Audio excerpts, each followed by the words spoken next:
Welcome to Penang Institute's podcast series, The Road Ahead, where we discuss contemporary ideas that can shape our shared future. Penang has been one of the highest performing states in Malaysia, being the top exporter for the country yet again with a 36.4% share. With a long legacy of manufacturing prowess, one of the earliest players in the global semicon supply chain, Penang has been riding on a wave of positive dividends since. But the wave has not been easy. Now with the Trump 2.0 era starting just 4 days ago, developing countries like Malaysia, and for Penang in particular, are waiting anxiously on what comes next. My name is Fazil Ronsom, and today we speak to YB Zairil Khir Johari, EXCO for Infrastructure, Transport and Digital for the Penang State, and a Senior Fellow for Penang Institute. YB Zairil, welcome to the show. Hi Fazil. So, perhaps we can start with a bit of yourself. Mm-hmm. Perhaps we can start with how did you end up becoming an EXCO yourself? Well, that's a long story. Yeah. Do you have time in your podcast for that? Maybe you can make it short. I mean, has it always been your thing to be a politician? I mean, if I were to summarize, basically it started from curiosity. Okay. The fact that I think growing up, I was always a curious child. Okay. Wanting to learn about everything. Really, I read almost everything that I could get my hands on. You know, in those days you didn't have the internet. Right. So good old books. Good old books, exactly. Only problem with books is you're limited lah. Right. To just whatever books you can get access to. Right. Because today you can just Google and find anything. I think through reading and discovering about the world, I soon learned that actually what makes the world go round, right? It's not money. It's more than money. Actually, is this fabric that intertwines everything, and it's called power. It's called power, and the art of wielding power is, of course, politics. Right. And power is the most. You know, it's what makes the world goes round, right? For good and bad. Yeah. Right? Power can be used to do a lot of good, yep. And obviously vice versa as well. So I think from a young age, politics had always interested me. I did not think I would be a politician. Okay, yes, okay. But I was interested in politics. Okay. And then how I stumbled into politics, I think it was just being a child of my generation. Right. You know, growing up in the 90s, we obviously went through Reformasi, and you know, being a young graduate in Malaysia when the first Hindraf rally happened, the first Bersih rally. So you went through those times? We went through those times, and I soon participated in them. You know, I've been tear gassed, I've been shot with water cannons. Wow.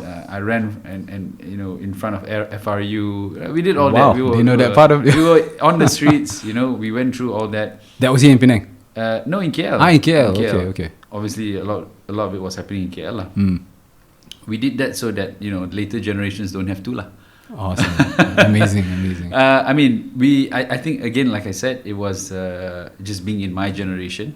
We were the generation of reformasi, of change, of an era where, you know, Malaysia, post Mahathir, right? Well, you know, in the late Mahathir era and post Mahathir, you know, you're just caught up in that movement.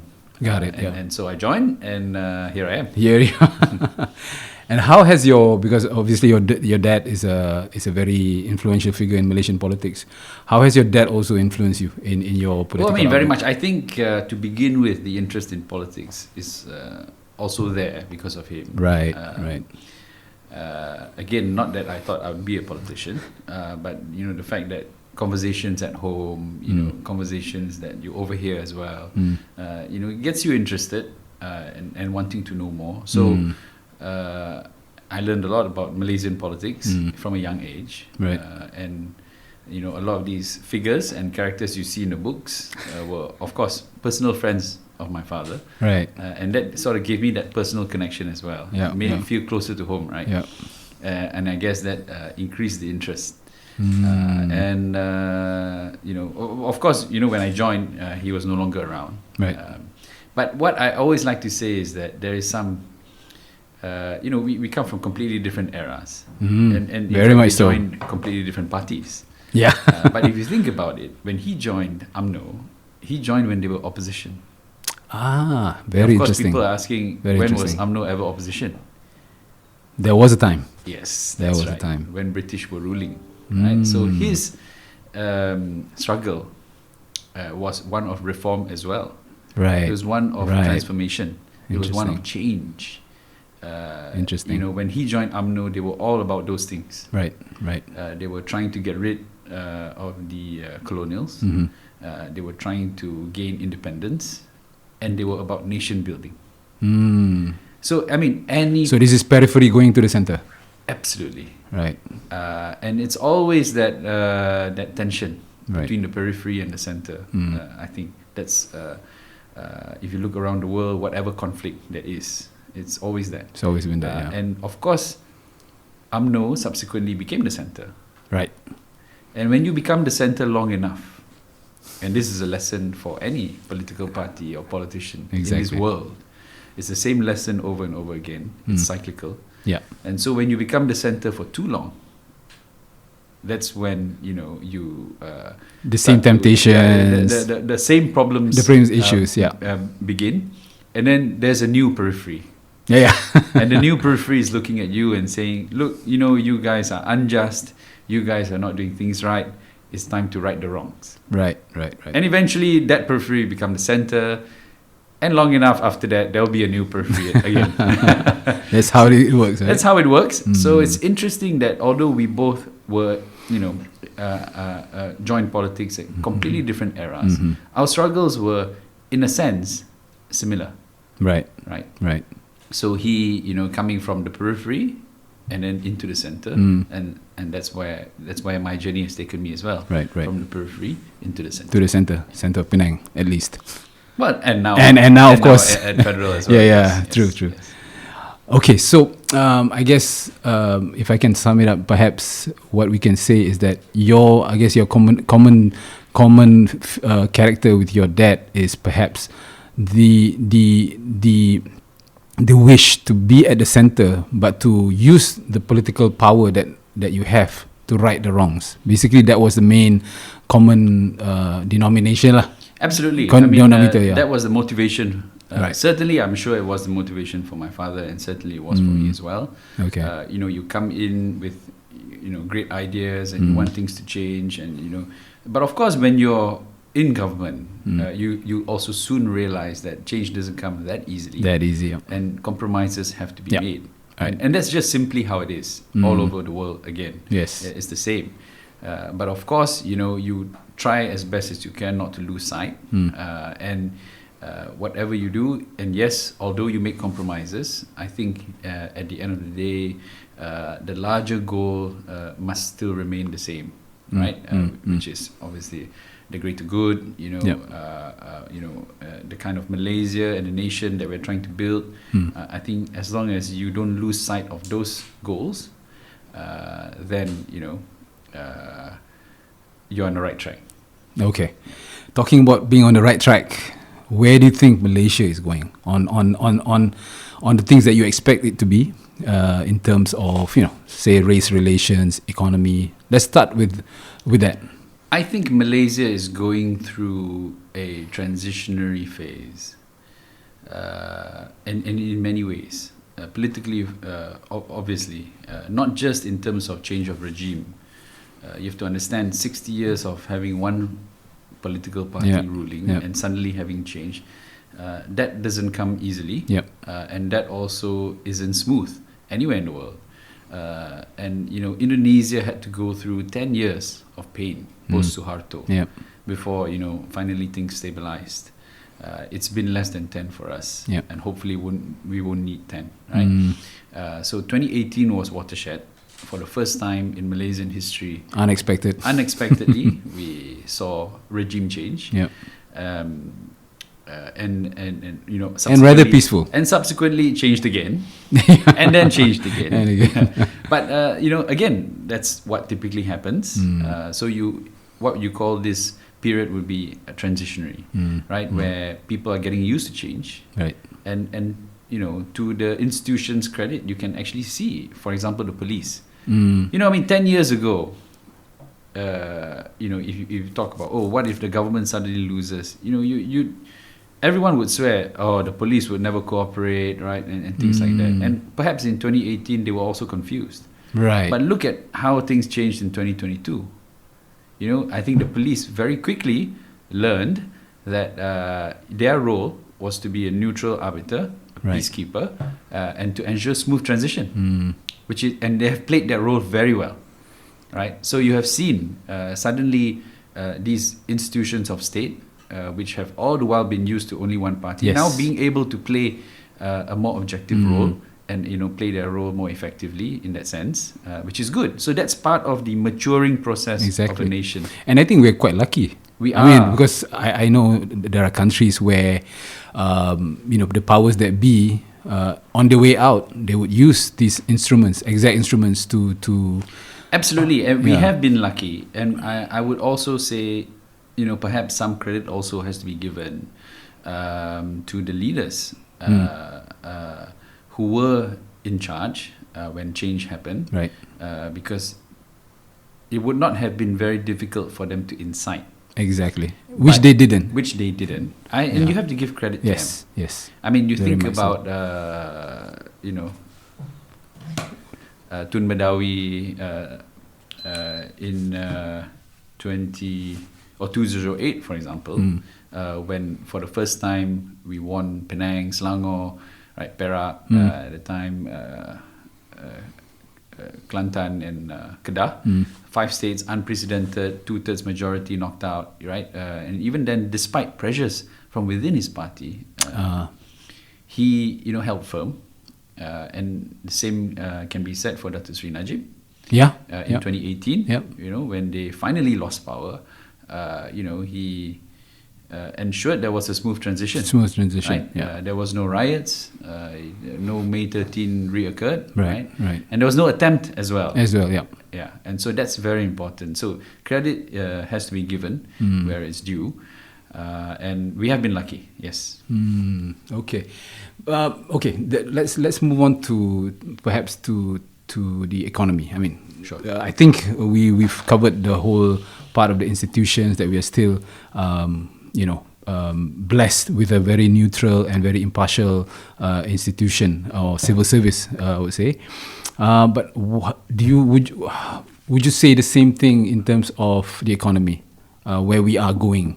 From what we were in the past, our agrarian past, to our huge manufacturing powerhouse, where do you think we are going? Do you think that we are, capturing the essence of what is supposed to be in the world right now? You think? I think we're on the right track, if that's your question. Yeah. Could we be doing better? We can always be doing better. That's the answer. But I think by and large, 70 years post-independence, we having industrialized, we I think have a very capable group of captains, not just in government. I'm talking about captains of industry as well, leading the economy, the institutions. I think we are a mature democratic country today, and market-driven. And I think generally, if you look at the sectors that we're involved in, the industries, and you can see there is focus on the right ones. Obviously, today going into digital, moving down the value chain in terms of the semiconductor industry, particularly for Penang, which is a huge global semiconductor player. And you can see, the federal government has launched a national semiconductor strategy, for example, and there is a big push on digital as well. I mean, and towards AI. This is obviously the right direction, and I think also taking advantage of geopolitical winds, as rightly our government should be doing. And I see a lot of potential and a lot of positives coming our way, definitely. Speaking of, the geopolitical winds, as we know, 3 days ago, President Donald Trump has been inaugurated for the second time. Mm-hmm. And this time he's coming with some interesting ideas. And of course, chief amongst those is the whole idea of, a huge, extensive tariff plan, not only to its, shall I say, friendly states, but also to the rest of the world. What do you make of this? I mean, obviously, at the moment, we can see that a lot of countries are beginning to feel the jitter, and for example, China being the main rival, now that there's a lot of deflationary pressure in China, a lot of capital is really panicking and wanting to get out of China. And we are very lucky because we are one of the main destinations for Chinese capital, especially Penang, in terms of semicon and all this. The question is, of course, whether what do you think about what Trump would do in the sense of exports that comes from Malaysia, but on Chinese capital? Do you think that there will be a tighter regulation on that, and how would that affect us as a country?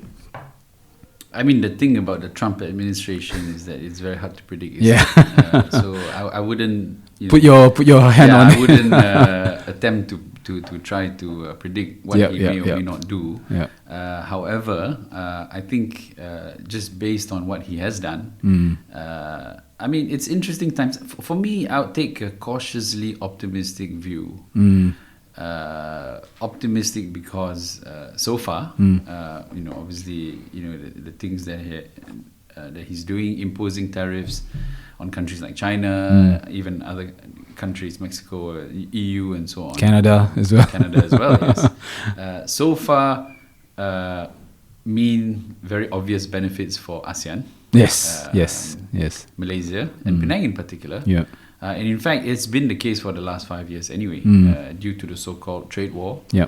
I think Penang being in this position and also having that huge, 50-year established ecosystem of mainly American semiconductor players. That's true. Will continue to play that role. Yeah. I don't see how that would change overnight. That's true. And whether or not there will be, they would really look into how Chinese capital is involved and so on. I mean, these things will evolve as well. Yes. And a lot of it is very fluid. I mean, just 3 days ago, TikTok was going to be banned forever, and then now TikTok has a lease of life, right? So these things are fluid. That's true. As is typical when it comes to anything political. And Trump obviously has his geopolitical considerations and his economic considerations, and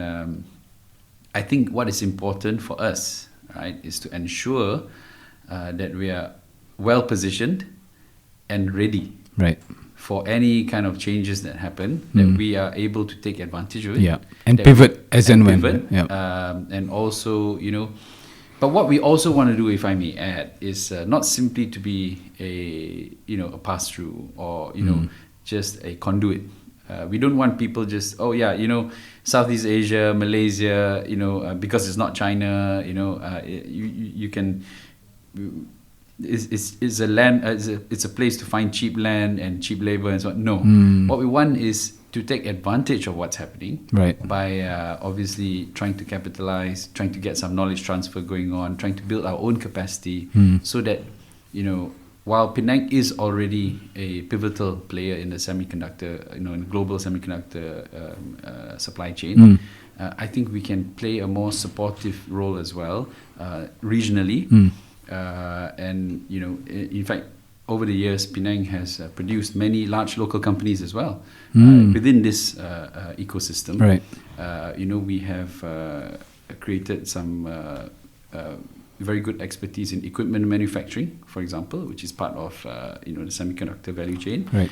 And I think there's much more for us to also take advantage of, get some knowledge transfer. Right. And from there, you will also have entrepreneurs, Mm. because almost all our big local large companies today are basically MNC guys, MNCs. who then see opportunities come out, and then And they become the vendor for and then these they big become companies. the suppliers, The then suppliers, yeah. to their own companies before. That's So amazing. and I think there is going to be much more opportunities coming our way, with just a lot of investment moving into our region. That's true. And I think that's the most ideal situation when it comes to FDIs, isn't it? Because what we want out of it is not only capital coming in, but creation of jobs. But most importantly, as you said, is the technology transfer. Value, Value. Yeah, and I've seen, I've met so many local Penangites who has big companies who've been serving the big boys, right? Absolutely. And I think that's purely a huge win-win ideal situation, right? And I think that's been one of the greatest Penang story, I would say. But really, I think what from a macro level, I think what makes all this possible is also Malaysia's foreign policy, because I think in terms of foreign policy, we've always been practical. We are not an idealistic country, that goes through these ideological lines, but we are friends with everyone. Be it China, be it US or EU, and that has been our biggest strength so far. And I think, it's going to be hard for a Trump to pick a fight with us or whatever. I hope so. I mean, I think as a country like Malaysia, we are neither big nor small. It is important that we continually, try to take that middle ground approach. Yep. Tony Blair once said of his new Labour that it wasn't about what's left or what's right. It was about what works. Right. And I think that sort of middle ground approach is very important, particularly for countries like us. Right. We cannot afford Yeah.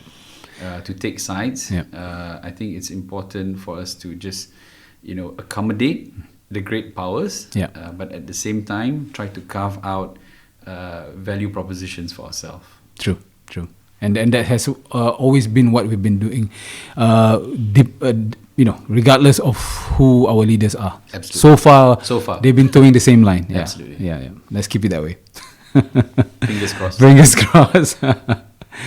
Okay. I would like to talk a bit about ASEAN, since this year is a very important year for us. Malaysia is taking the mantle of leadership of ASEAN. Of course, the Prime Minister is talking about how we should champion the whole idea of sustainability and inclusion.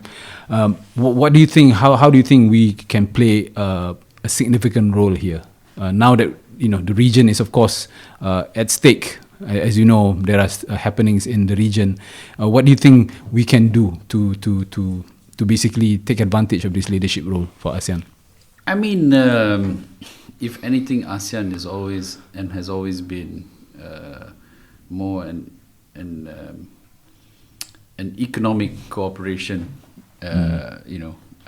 rather than anything else, more than anything else. Yeah. And I think that should continue to be the focus. I think just ensuring that, I think providing a platform for ASEAN to continue to engage with the bigger players. Again, we have to understand that we are, even ASEAN as a bloc is a middling bloc. I mean, just like Malaysia would be sort of a middling country, because we are neither a superpower nor are we a weak. We're not small either. Yeah. And ASEAN, obviously we know the numbers. It is one of the largest growing middle classes in the world.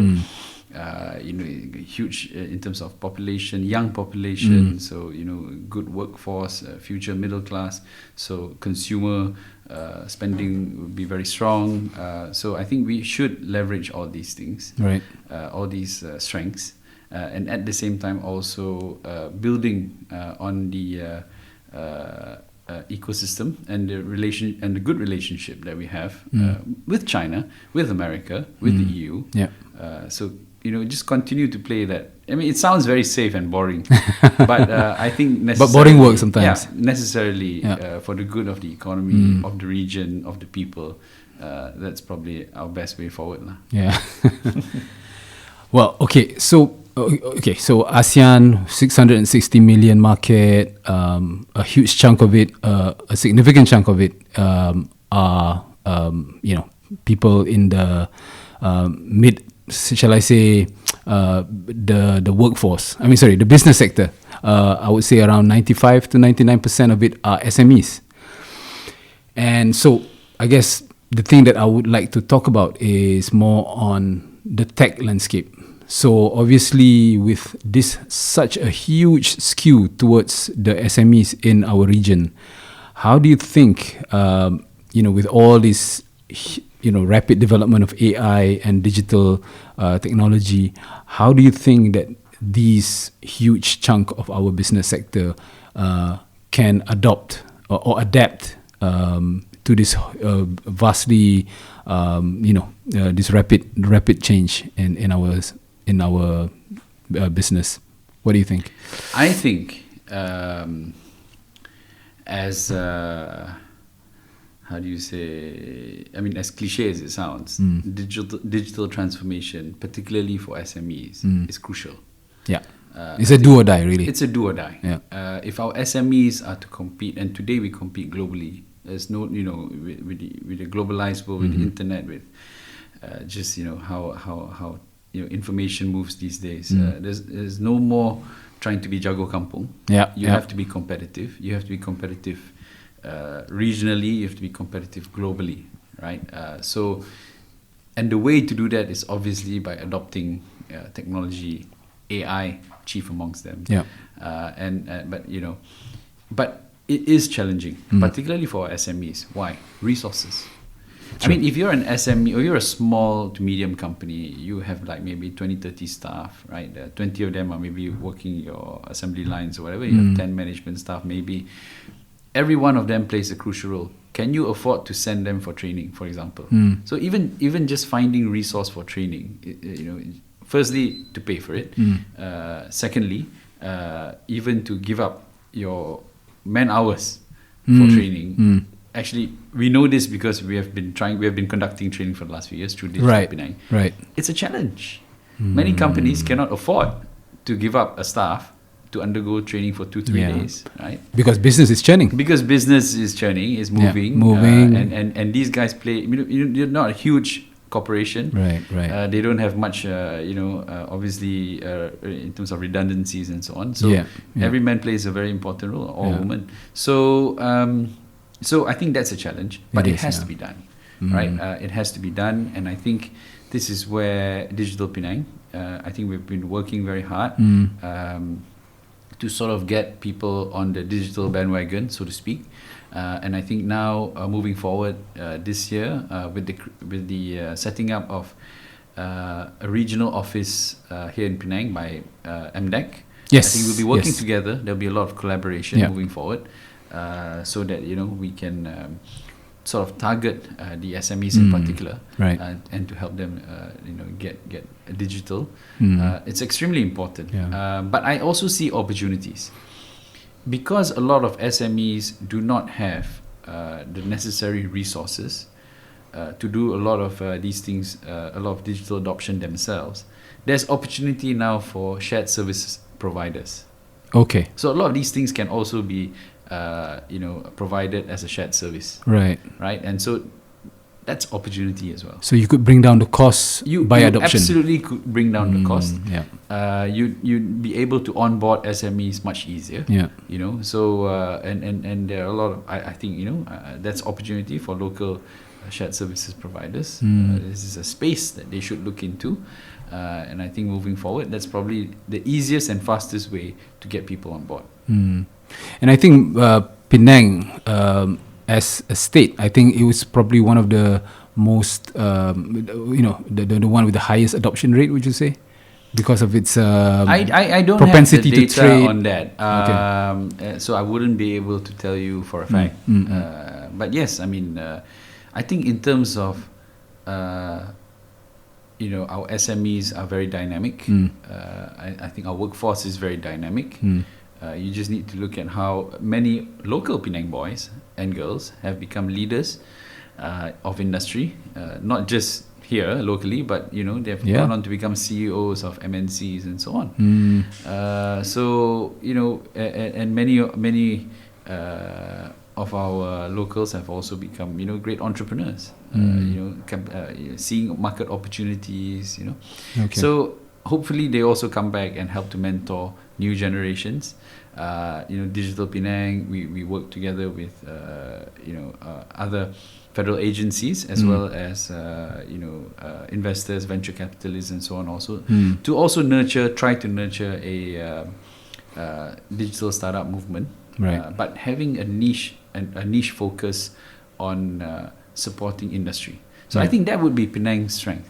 So it's not just about encouraging startups, but I think we have the opportunity to create a very good niche for Penang in nurturing startups that support and cater to industry. So basically IR 4.0 stuff, right. The kind of startups that come up with solutions for manufacturing, right. for industry.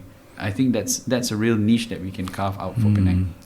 Basically value add to the bigger whole. Absolutely. Yeah, absolutely. Understand. Okay. Which is already so established. Yeah, exactly. Penang. Yeah, exactly. because Penang has that pedigree of so 50 instead years. Instead of trying to plus. create something new, a new industry, correct. I think it's better to then just value add on what is already there. Exactly. Well, talking about AI and digital ecosystems, one thing comes to my mind is energy.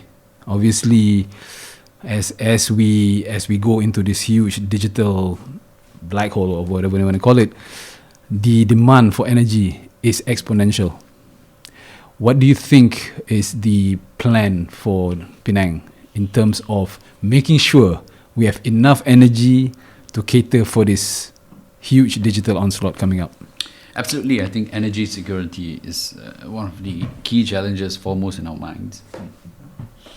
And excuse me. We've recently had the project by TNB complete, which is it's really beautiful. Those things. That's right. Parallel to the bridge, first Penang Bridge. 31 monopoles. Essentially, it's a 275 kV overhead transmission project, bringing a peak capacity of 2,000 megawatts from Prai Power Station to the island.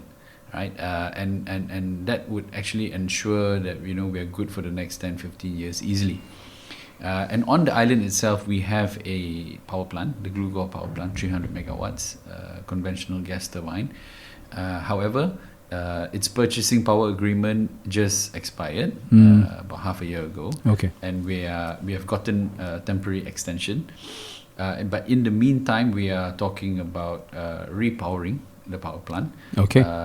And likely to obviously upgrade its capacity from 300, maybe for the short term, doubling it up to 600. And in the long term, maybe even going up to 900, 1,000. Looking to the future, but not just having the using conventional systems of course they're looking at upgrading and using more efficient turbines like aeroderivatives. However, we're also looking into battery energy storage, for example, taking into account the fact that renewable energy is going to be a key element in our energy regime moving forward.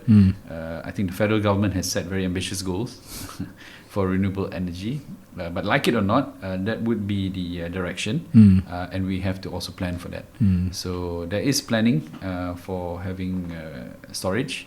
There is also planning for obviously more renewable energy sources. Floating solar, for example, comes to mind. Yes. And then conventional solar and things like that. Okay. And water, we're good now, right? We're all right. We're okay. We're all right. I think equally important, and in many cases even more so important, is water security. Because water is life, right? I mean, you could probably live without electricity for a few days, but you wouldn't be able to live without water. Now, water is extremely important to us here in Penang. Admittedly, we had a few hiccups in the last few years. Essentially, a supply problem occurred due to the fact that we had a huge, unexpected rise in demand over the last 5 years. Yes. From industry, I would say, right? More from overall, but yes, mainly from industry. Yeah. So what happens is typically, obviously, our water company PBA does water projections, for the future and so on. And based on historical data, it usually takes us about 10 years to get a 5% increase in water consumption. But that 5% increase happened in like 4 to 5 years. From 2019 onwards. Okay. But particularly in 2021, 2022 during COVID. Because due to the semiconductor boom, which happened following the trade war, and a lot of capital moving out and into Malaysia, and particularly Penang, you suddenly had a boom of new factories. Okay. Yeah, and they're all obviously water guzzlers. And suddenly we had demand increase beyond our projections. Right. And hence supply struggled to keep up with demand. However, we have taken quite a few numerous temporary measures, and so today we're okay. But we're also setting in place, we're investing essentially right now about 1.2 billion ringgit in water infrastructure improvements, including the building of at least 4 new major water treatment plants. So once these projects are complete, I think we would be able to sufficiently provide for the increased demand in the years to come. Okay, well, we hope so. We hope as much as so that we don't have to have these problems anymore. Okay, so the other thing I want to touch about is connectivity. Obviously, as we know, the resilience of a country's economy lies in its connectivity, particularly on spatial mobility, and of course access between labour and capital, and of course the speed of that. And as you know, we know the lingering issue of traffic congestion in Penang. I came from one just now, but efforts are being made to remedy this. Obviously, can you share what's being done and your vision for Penang on infrastructure and transport? Lots are being done, as you said, as you rightly pointed out. We have a Penang Transport Master Plan. It's been, we've had that for more than 10 years now. It's a work in progress. Obviously, we don't have the kind of money that we're able to implement everything that we want immediately. So everything obviously has to be done as and when we have funds, or when funds are made available to us. But we're very lucky that we now get the support of the federal government.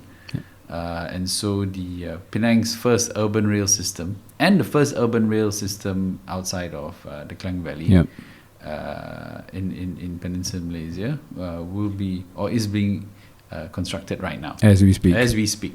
So groundbreaking was done recently by the Prime Minister, and the project, which will take about 6 years to construct, has begun.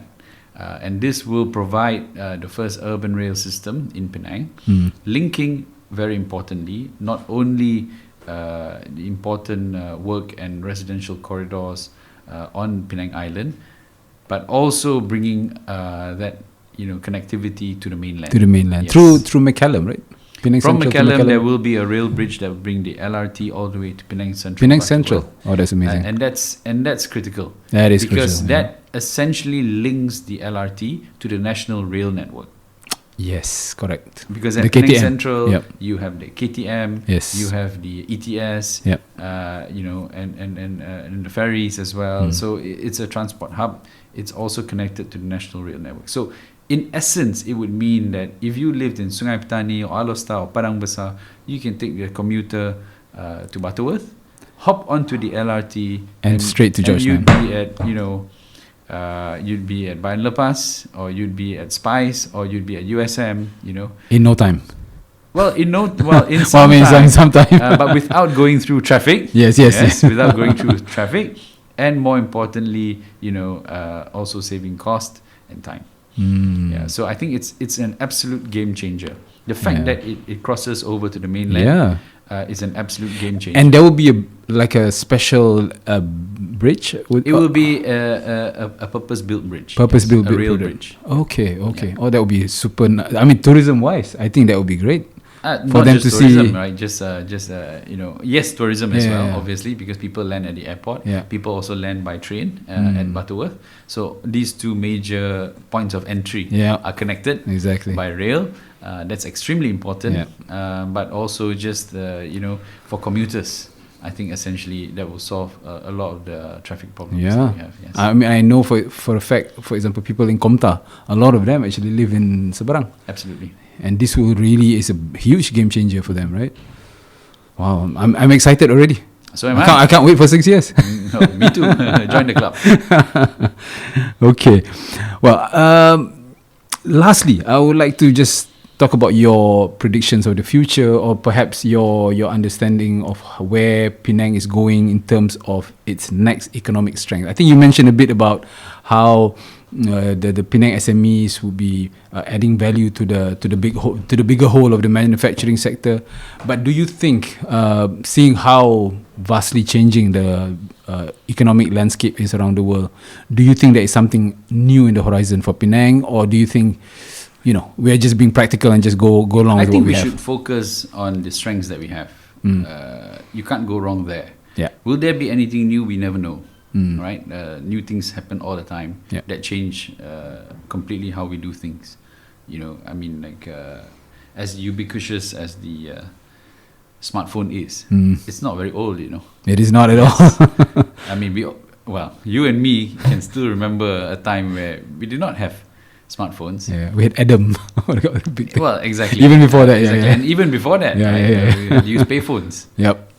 Kids today, my children for sure, will never know what a payphone is. Exactly. They would not have ever used a rotary phone or even a conventional landline. Some of them we may never ever use. Right? And how do you function today without your smartphone, right? You came today by Grab. Yes. I mean, just 10 years ago, It's unthink of. could you even unheard think of. of ordering a car on your phone? On my phone, yeah. You know, so that's my point. So things change all the time, Yes. and there's hence why I'm not in the business of predicting the future. We just have to be vigilant of those changes. And Yeah. I think what we need to be is, as you say, vigilant. We have to be aware. Yeah. We have to be plugged in. We have to be plugged in. We have to see what's going on, the trends that are going on in the world. We have to adapt quickly, dynamically, and then we have to then take advantage of that. And I think Penang has done a good job of that so far. And our people are resilient, they're smart, they're innovative, and they're entrepreneurial. These are great ingredients, and I think our role as a government is to foster that, to encourage that, to continue to ensure that we have a renewed pipeline of new talent, and having the infrastructure to support that growth, I think is extremely important. So basically playing the role of facilitator to ensure that Penang does not get left behind. Okay, God, awesome. Wow, thank you so much. I think thank you, really thank you for your candidness and your, I guess, honesty in your thoughts, especially when we are in need of positive ideas and positive vibes in the country. So I think YB Zairil, that's all we have for today. Thank you. Great conversation. Thank you so much for taking the time. Thanks for having me. We hope listeners out there, the business community, the policymakers, the buy-for-handers, can all benefit from this conversation. Word. You've been listening to The Road Ahead. That's all from me. Thank you. Cheers.